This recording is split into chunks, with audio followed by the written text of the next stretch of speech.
Tiene fuerte la trompeta, la tuba y el acordeón, para compartir mi canto y la alegría del corazón.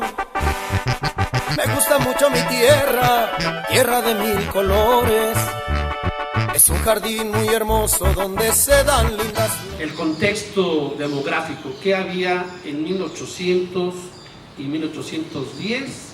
¿Cuál era la población? En este libro de Economía y Política de la Historia de México, de Manuel López Gallo, que me gusta mucho, la estructura de la población dice: la población de la Nueva España ascendía a 6 millones de habitantes. En un paréntesis, España tenía 25. En datos más simples y desinteresados de las distintas clases, castas, había indios, mulatos, negros, cambujos, etc. Tomaron en cuenta solamente 4 grupos, los más importantes e influyentes, identificándolos en relativos: indios 40%, mestizos 40%, criollos 19% y españoles peninsulares el 1%. Según la división anterior, vivían en México por aquella época 2.400.000 indios, igual número de mestizos, 1.140.000 criollos y solamente 60.000 españoles peninsulares. Este era el contexto demográfico y esto era cómo se estaba gobernando a este país. Pero acuerden que nosotros éramos todavía la Nueva España, aún no éramos México, aún no éramos el país México. Éramos un virreinato de otros tantos que tenía la monarquía o el imperio español. Recordando, en América es el virreinato de Perú, el virreinato de Río de la Plata y el virreinato de la Nueva España, que hoy lo conocemos como México. Y la suma de esta población pues hace que estamos dominados por el 1% de peninsulares, que son los que ellos ostentan los mejores puestos públicos, las mejores industrias, los mejores comercios, lo mejor de todo. A pesar de que ya habíamos dicho, Samuel Hernández en el coloquio anterior nos había señalado que había una protección hacia los indios, a pesar de ello, pues lo mejor de todo era para el 1% de los peninsulares, 60.000 gentes. En este blanco y negro que nos han enseñado, pues hay también matices de grises. Y si nos vamos con la mirada para España, ¿qué sucedía en España? En España en 1808 llegó Napoleón y le dijo al rey Fernando VII: dame chance de pasar a Portugal a invadirlos, a conquistarlos, a Fernando VII. Y regresa y que los agarra, que también conquista y que también se queda, y pone Napoleón a su hermano mayor, José Bonaparte, lo pone como rey. Y entonces ese es el periodo, pues, en ese pedacito de 1808, 1810 con el cura Hidalgo, donde los virreinatos en América pues empiezan a preguntar qué va a pasar. Ya no está el rey, ya no tenemos rey, o aprovechamos la coyuntura o qué vamos a hacer. Es por ahí que se va formando estos brotes. Pero acuérdense que las comunicaciones eran muy tardías, no había internet, pues al momento sabemos que está sucediendo en todo el mundo. Eran meses para hacernos de las noticias del imperio español, de Madrid, y ya por ahí se supo pues que en 1808 hubo, en mayo también, por cierto, también hubo ahí una revuelta, ¿no?, para defender a Madrid y ahí, y bueno, y entonces toda esa información llega a América. Cuando Napoleón llega a España, agarra a Fernando VII, el primero de su cuate, después lo toma preso y lo lleva y lo va a depositar a un castillo en Bayona. Ahí lo deja con toda su familia y pone entonces a su hermano a regir todo el imperio con las tierras de América, con las tierras de todos los virreinatos que eran sus hombres, su tierra. No había naciones, pues eran parte del imperio, y la Nueva España era esos 6 millones de habitantes. España tenía 25 millones. Entonces, ¿qué es lo que está sucediendo? Napoleón también quiere agarrar a Inglaterra y también agarrar la parte de Europa Central con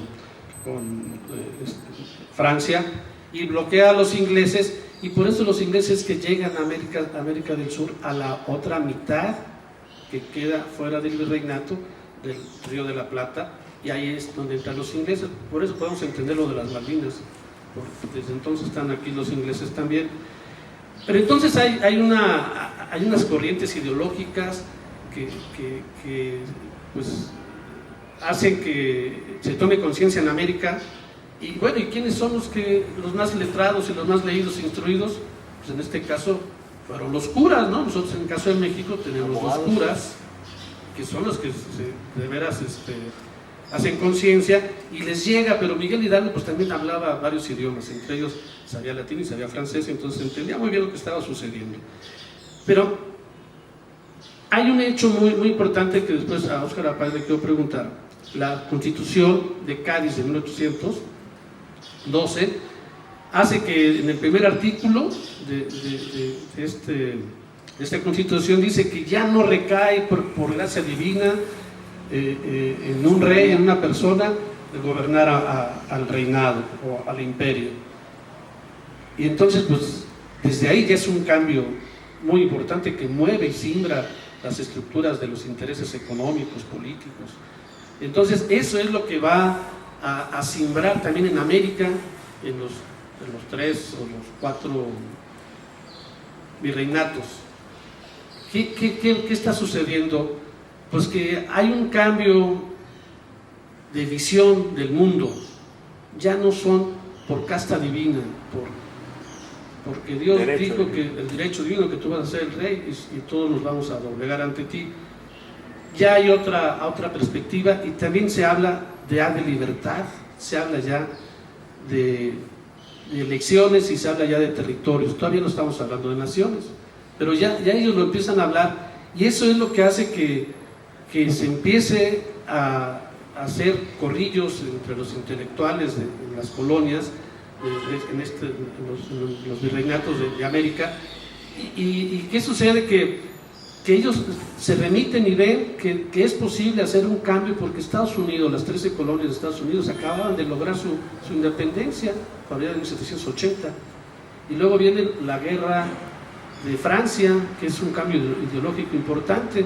Pero luego aquí hay un movimiento en América contra la abolición de la esclavitud, con Haití, que es la primera revolución de independencia, que sí realmente es una revolución social. Acaban con la esclavitud, y México sigue estando como un país muy importante, bueno, un territorio de América muy importante, porque le suministra todos los oros y las platas a la metrópoli. Con esos oros y esas platas, España domina el mundo. Ya empieza a llegar hasta las costas de África, ya por allá por el imperio empieza a llegar por allá por Indonesia incluso.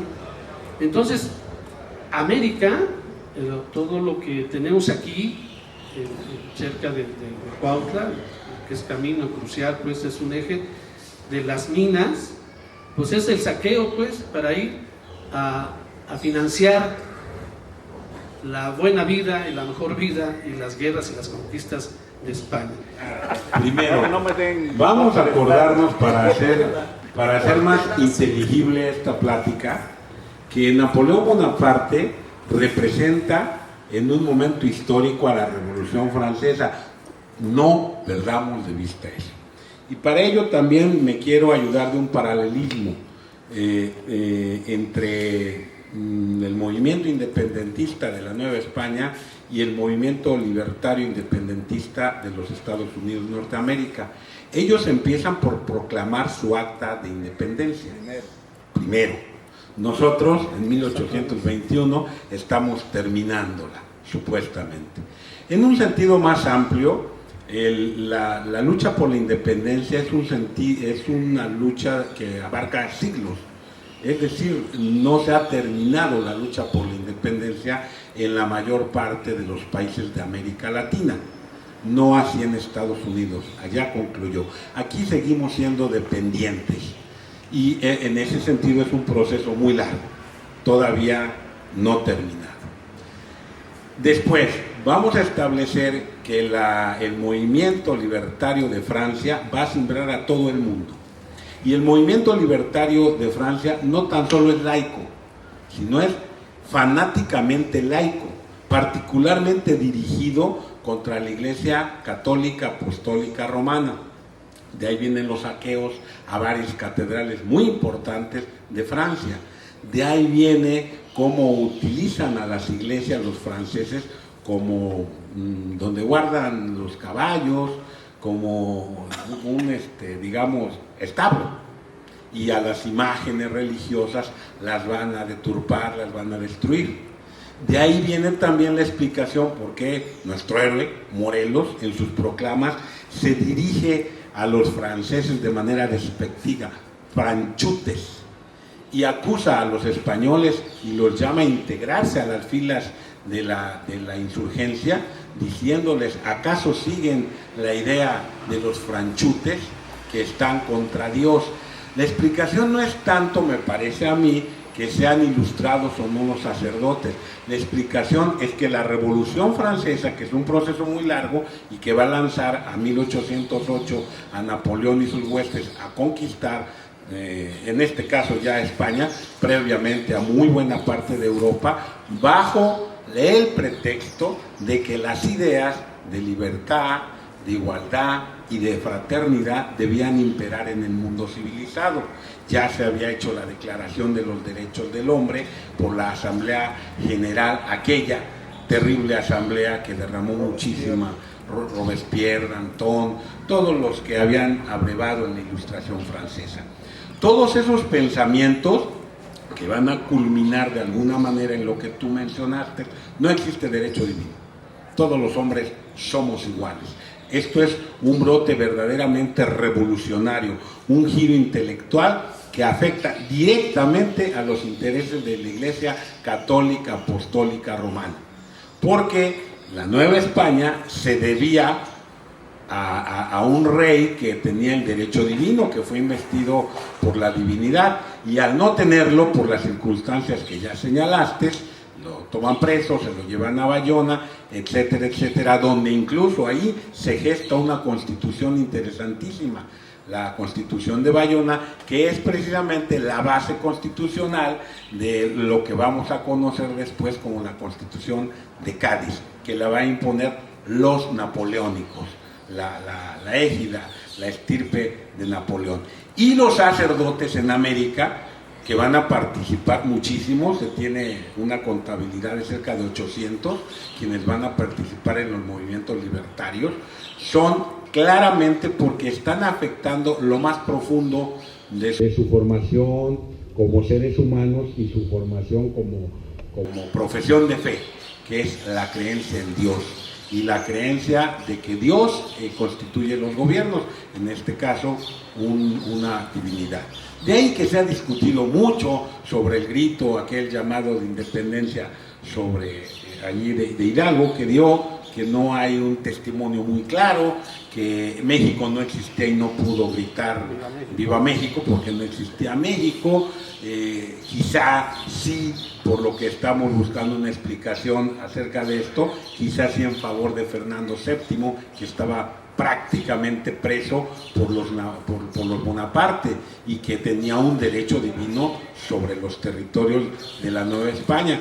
Y la Iglesia tenía ya siglos, pero siglos de una unión con esta casa reinante de España.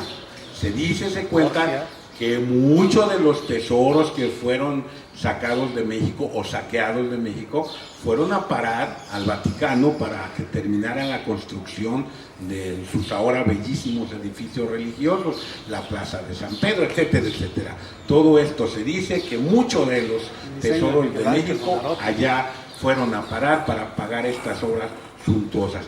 Y entonces ya nos parece ser que ya vamos entendiendo más los procesos de por qué los sacerdotes participan tan activamente en una rebelión, sí contra un territorio llamado España, pero no contra lo constituido que es Fernando VII, sí contra el emperador o rey Pepe Bonaparte, Pepe Botella, pero no contra el derecho divino que va a constituirse. Y debió haber sido algo genial, no sé en qué constituye exactamente el que tenga un momento de genialidad y iluminación ciertos hombres y mujeres.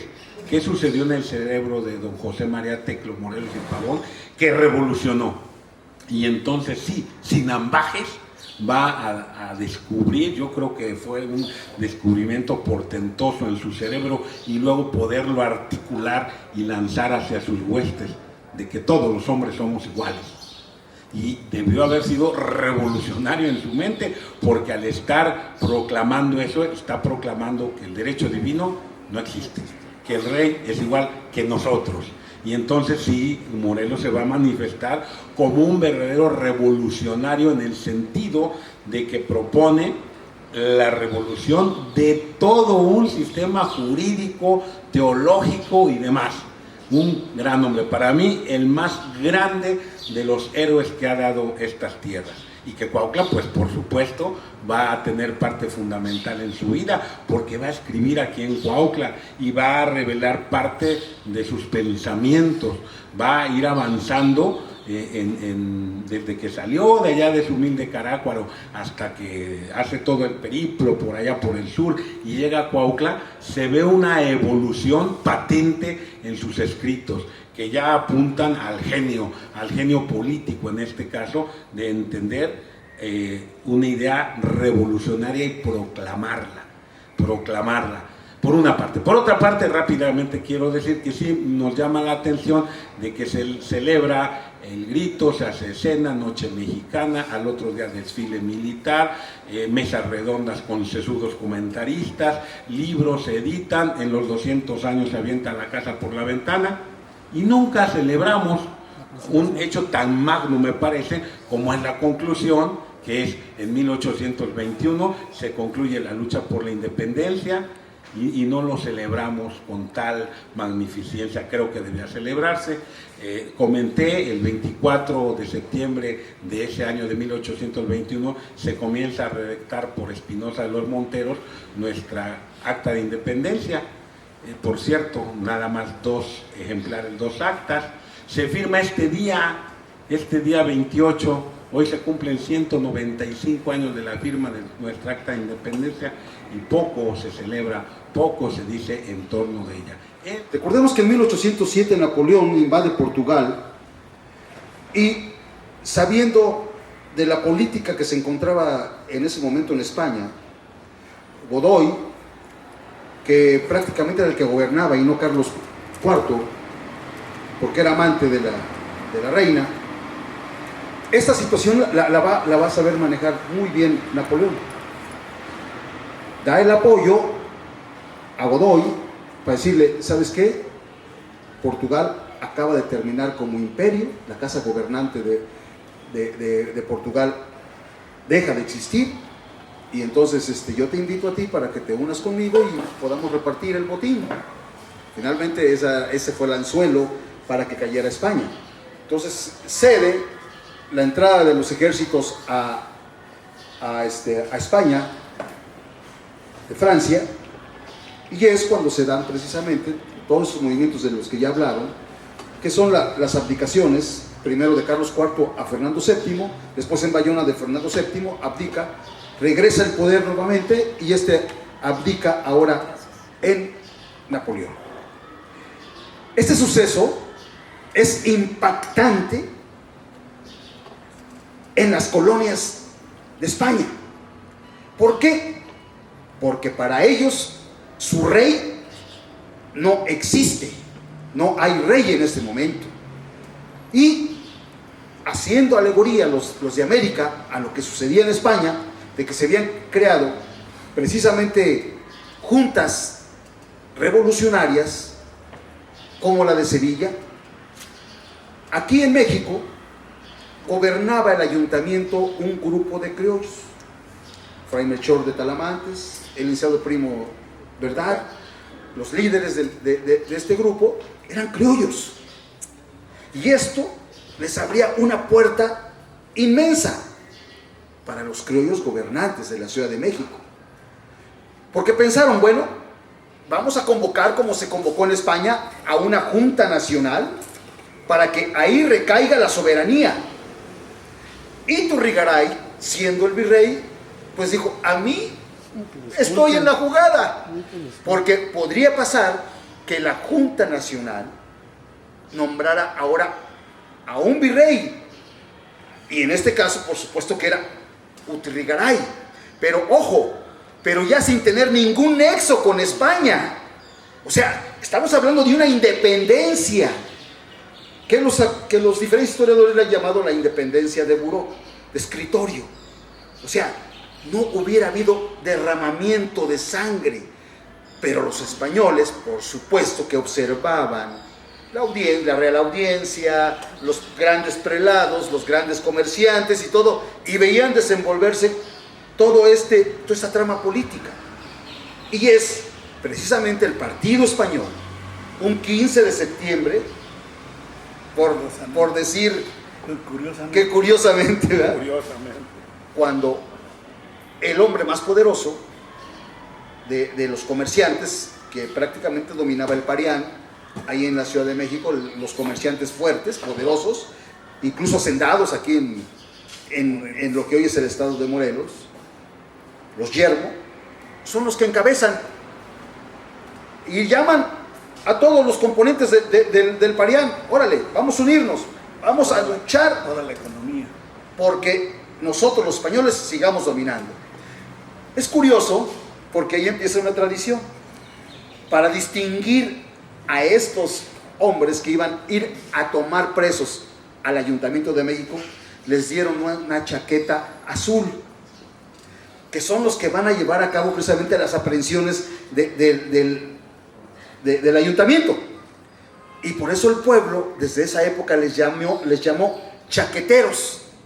Los chaquetas azules les llamaron chaqueteros, porque servían a los españoles, que son los que hacen este movimiento. Esta acción, que trajo como consecuencia la muerte de Primo de Verdad y posteriores de Fray Melchor de Talamantes, allá en San Juan de Ulúa, pues rompe una negociación que pudo haberse llevado a cabo entre españoles y criollos. Los españoles dijeron, no, nosotros somos los absolutos gobernantes y seguimos gobernando aunque no exista el rey en España. Vamos a gobernar a nombre de Fernando VII. El ayuntamiento y la junta soberana que ellos pensaban llevar a cabo también iba a gobernar a nombre de Fernando VII, pero no dependiendo de España, que es otra cosa muy diferente. Esto yo creo que es muy importante, porque el partido criollo se divorcia totalmente del partido español. Y cuando llega en 1810 el movimiento armado de Hidalgo, es lo que se culpa mucho a Hidalgo, que se hubiera hecho un plan que sí existía, ojo, pero que no se tuvo difusión, porque los criollos, ante el avance de las hordas de Hidalgo en sus primeros momentos, y la matanza, por ejemplo, de Guanajuato, llenó de horror y de pánico a los criollos, porque también ahí en Guanajuato murieron criollos y españoles. Dijeron, oye, pues estos revolucionarios están agarrando parejo, entonces, ¿con quién nos vamos? ¿Con quién nos aliamos en este momento? Esos 1.300.000 criollos que nos diste el dato, ese 1.300.000 unido a ese pueblo levantado en armas, hubiera sido suficiente para exterminar al partido español, esos 70.000 que eran los que dominaban todo. Pero la falta de profusión, de un plan en la que, ojo, nosotros los criollos, porque no podemos negar que todos los que componen la Junta Revolucionaria de Querétaro y después la de Morelos son criollos, Pero el grueso de los criollos se divorció y él entró mejor a las huestes españolas. Este momento yo creo que es importantísimo, porque ¿qué es lo que va a pasar? Que se va a regar sangre por toda la Nueva España, pero a torrentes, como sucedió en todas las ciudades a donde hubo enfrentamientos, y no digamos aquí en Cuautla, donde es uno de los lugares precisamente donde corrió sangre por todas las calles de Cuautla. Entonces, este punto, antes de entrar a lo que es el movimiento armado, yo lo quiero dejar muy bien establecido. ¿Por qué? Porque si una coyuntura internacional abrió el cauce para la independencia, 11 años después, una coyuntura internacional, el movimiento de Riego en España, es el que abre ahora la posibilidad de hacer la independencia. Si los españoles de 1808 no querían ser independientes, en 1821 son los españoles los que quieren ser independientes de España. Esas dos coyunturas internacionales yo creo que son las que abrieron la posibilidad no a la Nueva España, sino a toda la América española. Se nos olvida que una de las formas de acabar con todos los reinos fue la masonería. La masonería propició las repúblicas. Y no nada más en Europa. Cuando llegan acá, seguro que ya había órdenes masónicas, y seguro que aquí esa famosa reunión era parte de esas organizaciones masónicas o inicio de... es importante tomar en cuenta la masonería, porque la masonería propició con ese rollo de igualdad, propició las repúblicas de los españoles que se opusieron a esta guerra de independencia, porque se opusieron a este rey Iturrigaray, que intentó hacer no la primera república, pero sí independizarse de la colonia española. Los conservadores y los liberales. Dice bien y apunta el cronista de la ciudad, Samuel Hernández Beltrán, que en Bayona se hace la primera constitución. ¿Pero quién las hace? ¿Quién se atreve a decir que ya no es por autonomía, por decisión divina el que gobierna? Los liberales. No, los liberales que hoy conocemos, que tenemos ese lenguaje, ese vocablo en nuestra cabeza, no se refiere a los liberales de Estados Unidos o de Francia o de Inglaterra, sino son los españoles los primeros liberales que hacen la Constitución. Y la Constitución de Cádiz la hacen el equipo de los liberales. Y entonces los conservadores son todos aquellos que no quieren que se les mueva el tapete ni en sus bienes, ni en sus formas de vida, mucho menos en su religión y mucho menos en el concepto de estar gobernando, sirviendo al rey. Y los liberales dicen, pues ya estuvo, ¿no? Ya. José María Morelos, una mente súper avanzada y privilegiada, hace los 23 artículos de los sentimientos de la nación, y la mayoría de ellos con reivindicaciones sociales, que a 11 años, en los 23 artículos que tiene el plan de Iguala, donde se consuma la independencia, no refiere ninguno para la sociedad. Una reivindicación que todos somos iguales y que hay un gobierno y elecciones y un territorio, y que igualdad para todos y libertad para todos. No la tiene, solamente la tiene Morelos. Morelos, a 2 años de haber estado aquí, la vez pasada Carmelita había dicho que seguramente en esta casa donde estamos, en este recinto donde habitó José María Morelos, aquí tuvo las reflexiones, la revisión de su intelecto, y aquí empezó a escribir, aquí empezó a señalar lo que lo llevó 2 años después a Chilpancingo. Pequeña anotación que me gusta mucho, dice: no montó ni un bucéfalo, ni un babieca, tuvieron que ser muchos los caballos que Morelos pudo inmortalizar. Fue a todas luces el clásico jinete mexicano. Sabía templar las riendas, usar bien las espuelas, provocar la arrancada, asentar el paso, calcular el galope, apoyarse en los estribos y saltar con los ojos ágiles, y el sombrero hacia atrás sobre desfiladeros, abismos y barrancos. Manuel Altamirano, Morelos en el Veladero. Todos los nombres que acaba de hablar Samuel, Simón Bolívar, el señor Fray Servando, todos tienen un común denominador. Ojo, antes de decirles ese común denominador, es importante mencionar lo siguiente.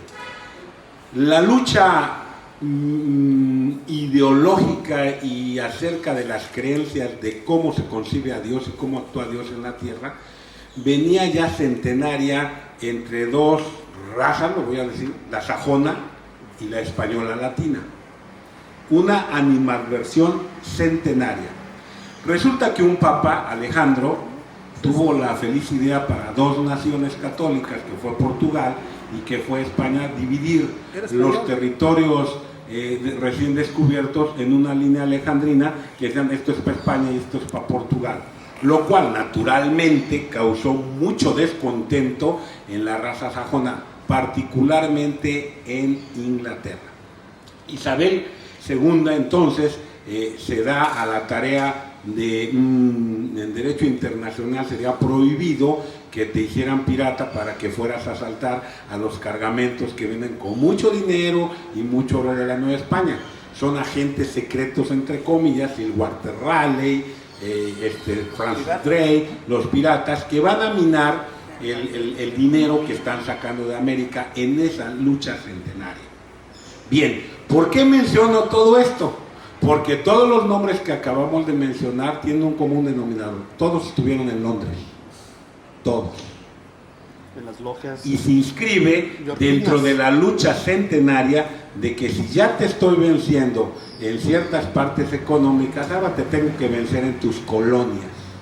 Y de ahí vienen muchos de los casi iguales, por días, incluso en algunas el mismo día de las proclamas de las independencias de América, todas proclamando la independencia de España. Y eso es importantísimo que lo veamos. Claro, ya en las reflexiones de filosofía de la historia, finalmente los ingleses sí lograron sus objetivos de quitarles la colonia, la hegemonía a España. Y lograron parte de lo que ellos pretendían. Desde aquellas épocas nuestras Américas están endeudadas con Inglaterra por diversos empréstitos, generalmente de armas. Y entonces no debemos perder de vista, porque hasta la fecha los intereses de la pérfida Albión, así le llaman, siguen campeando en América. La lucha centenaria de varios siglos entre estas dos concepciones de vida, entre estas dos razas, están, creo, más vivas que nunca en este mundo globalizado, en este mundo pues lleno de intereses fundamentalmente económicos. Y ya hablamos de la cuestión ideológica, cómo se concibe el mundo, y ahora en cuestión de economía política se ve claramente que América, en los tiempos de la colonia, vive un modo de producción feudal. Con esto que acaba de decir Óscar Páez, de los banqueros, de los que prestan. Acuérdense que en Inglaterra empieza la revolución industrial en 1780, y entonces ahí se ve claramente el paso del feudalismo al capitalismo. Y hoy vivimos aún esos embates del feroz capitalismo con la lana y con las armas que acaba de apuntar Óscar. Lo estamos viviendo hoy en Siria y en todos lados. www.cuautlahoy.org, los coloquios del Tepache, véanlos en www.cuautlahoy.com y Google coloquios del Tepache, y en YouTube, que me regala mi mujer, YouTube, coloquios del Tepache. Gracias y hasta la próxima. Que suene fuerte la trompeta, la tuba y el acordeón, para compartir mi canto y la alegría del corazón. Me gusta mucho mi tierra, tierra de mil colores. Es un jardín muy hermoso donde se dan lindas flores.